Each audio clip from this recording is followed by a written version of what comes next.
현재 전 세계가 서로 물량 쟁탈전에 몸살을 앓고 있는 정황이 포착되어 큰 논란이 되고 있습니다. 또한 그 중심에는 한국이 휘말려서 자칫 곤란한 상황이 연출되는 게 아닌가 하는 의견도 나옵니다. 한국도 상황이 더 안 좋아지는 경우에 소위 강대국들의 협상 테이블에서 압박을 당할 수도 있다는 것입니다. 우선 지구촌은 지금까지 돈만 있으면 무엇이든 살 수 있는 장소였는데 사상 초유의 전 세계 물류 마비 사태가 일어났고 결정적으로 마스크, 테스트 키트 등 의료 장비가 터무니없이 부족한 관계로 소위 강대국들 사이에 물량을 낚아채는 처음 보는 현상이 일어나고 있습니다. 이러한 쟁탈전 사태는 심지어 동맹 우방들 사이에서도 일어나고 있습니다. 최근 프랑스 AFP는 사전에 주문한 마스크를 인도받기 직전에 더 높은 금액을 제시한 미국인들에게 빼앗겼다는 제보가 일드 프랑스 지방에서 날아들었습니다. 해당 지역은 프랑스에서 현재 가장 심각한 지방으로 국가에서 우선적으로 마스크를 공급하려고 해외에서 주문을 했습니다만 결국 미국행 비행기를 타고 간 것이죠. AFP는 미국 정부를 대행해 전문적으로 움직이는 중개인이 벌인 일이라 추측합니다만 미국 정부는 부인하고 있습니다. 독일도 미국의 마스크를 가로채기 당했다는 보도가 나왔습니다. 일간 타게스 슈피겔에 따르면 베를린 주정부는 중국의 3M 공장에서 마스크를 수입하기로 했고 물량은 중국을 떠나 태국에 도착했으나 태국에서 갑자기 미국을 향했습니다.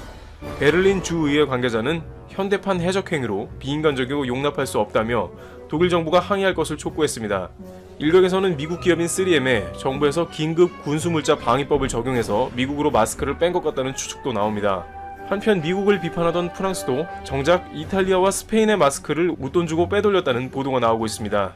주간 렉스프레스는 최근 보도에서 마스크 품귀에 시달리는 프랑스가 스웨덴의 한 업체에서 더 높은 금액을 제시하고서 마스크를 빼돌렸다는 것입니다. 전통적인 서방 간의 우방 관계 및 유럽연합 내에서도 자국 위기 앞에서는 동맹 관계도 무용지물입니다. 그 와중에 국력이 달리는 우크라이나와 같은 국가들은 자신들이 선주문해놓은 마스크를 받기 위해서 중국 마스크 공장에 방문했으나 이미 러시아, 프랑스, 미국 등이 진을 치고 자신들이 받을 마스크를 웃돈 주고 협상하고 있는 광경을 그저 보고만 있어야 하는 상황도 연출이 되고 있습니다. 한편 한국도 테스트 키트 수출량이 엄청나게 많아졌습니다.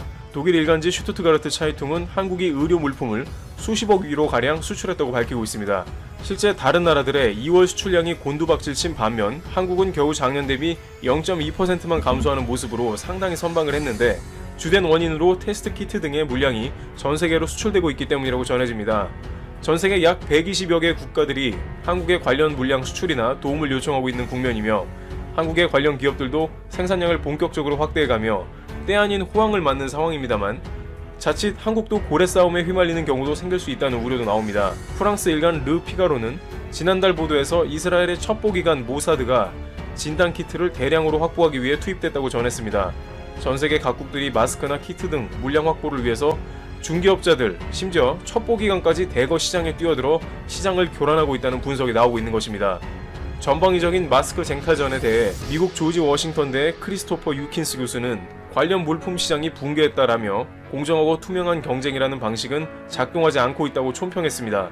앞으로 상황이 발전함에 따라 한국 업체에 웃돈을 주면서 압박하고 사재기 하는 교란 세력이 나타날 수 있으며 이 과정 가운데 동맹에 금이 갈 수도 있다는 것입니다.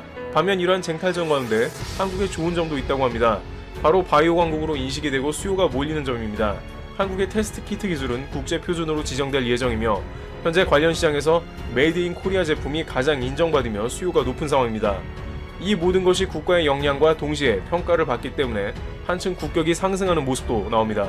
이와 같이 전 세계가 의료 물품이 부족한 가운데 한국이 그 중심에서 어떤 역할을 하게 될지 귀추가 주목됩니다. 전 세계의 유례없는 물량 요구를 한국이 잘 조절해서 공급하는 역할도 중요해지고 있다고 전해집니다. 트립튜브 여기서 마치겠습니다. 감사합니다. 일본 정부가 주요 7개국이 준비 중인 홍콩 국가보안법 관련 공동 규탄 성명을 주도하고 싶다는 의사를 적극 드러내고 있다. 앞서 일본은 미국과 영국, 캐나다, 호주 등이 주도한 4개국 공동 성명에 불참 의사를 드러내며 중국과의 관계 유지에 힘을 쏟았는데 결국 안팎으로 따가운 시선을 견디지 못하고 내놓은 전략이라는 분석도 나온다. 11일 재팬타임즈와 지지통신 등에 따르면 아베 신조 일본 총리는 지난 10일 열린 의회에서 G7은 글로벌 여론을 이끌 임무가 있으며 일본은 홍콩의 일공양제에 대한 성명 발표를 주도하기를 원한다고 말했다. 일본의 태도는 앞서 홍콩 보안법 통과 당시 중국과의 관계를 고려해 한 발 물러섰던 것과는 사뭇 다른 모습이다.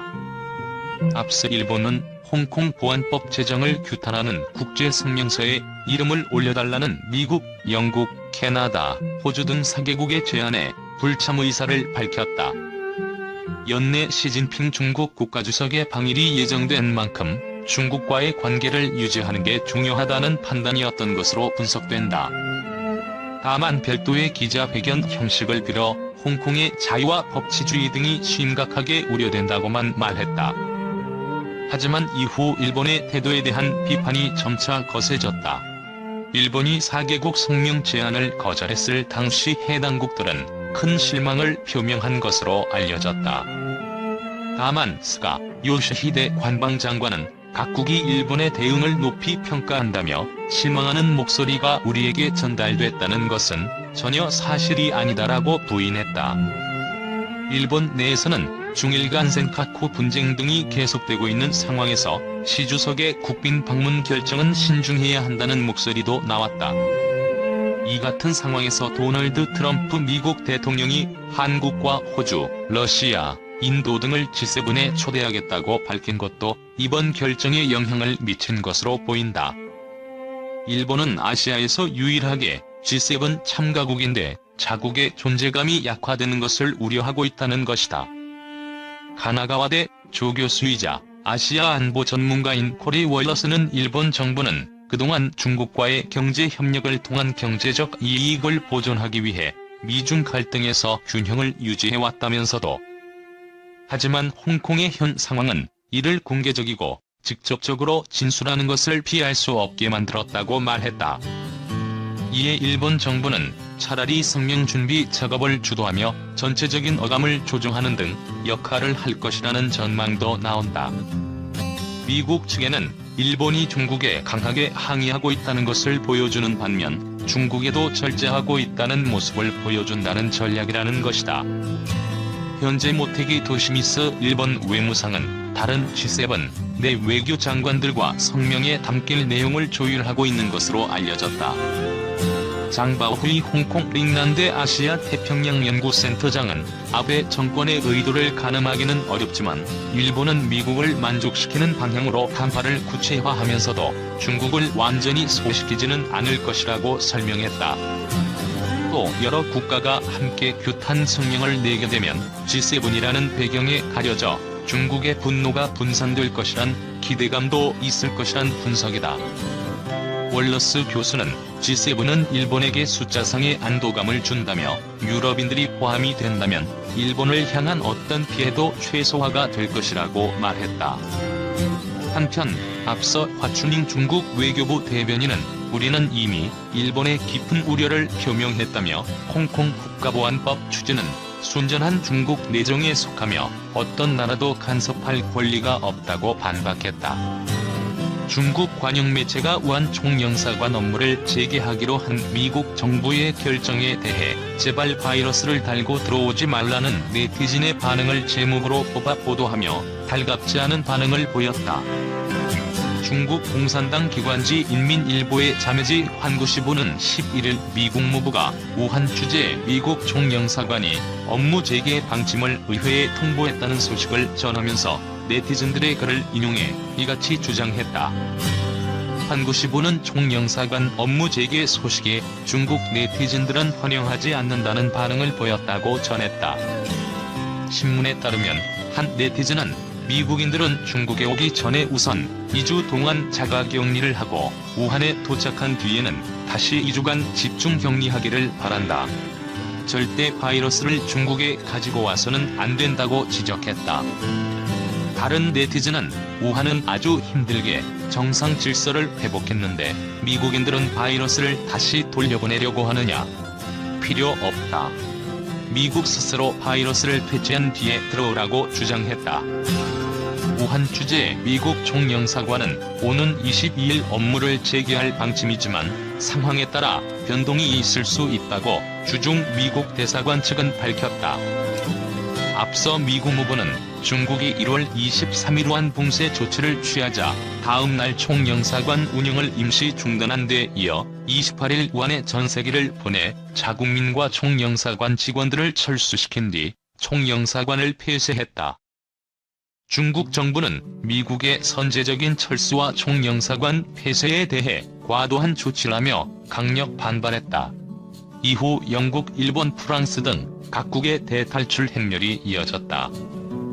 환구시보는 또 코로나19와 홍콩 국가보안법 등을 이유로 연일 대중국 비난 공세를 펴는 마이크 폼페이오 미 국무장관에 대해서도 독설을 쏟아냈다. 환구시보는 이날 사평을 통해 폼페이오 장관은 하루라도 중국을 욕하지 않고는 견디지 못한다며 중국에 대항하는 마약에 중독된 것 같다고 비난했다. 신문은 폼페이오 장관은 중국 위협론을 주장하지만 세계에서 가장 많은 국가에 제재를 가하고 위협과 제재의 몽둥이를 휘두르는 것은 미국이라며 제재 외에 미국이 한 것이 무엇인지 기억하는 사람은 없을 것이라고 지적했다.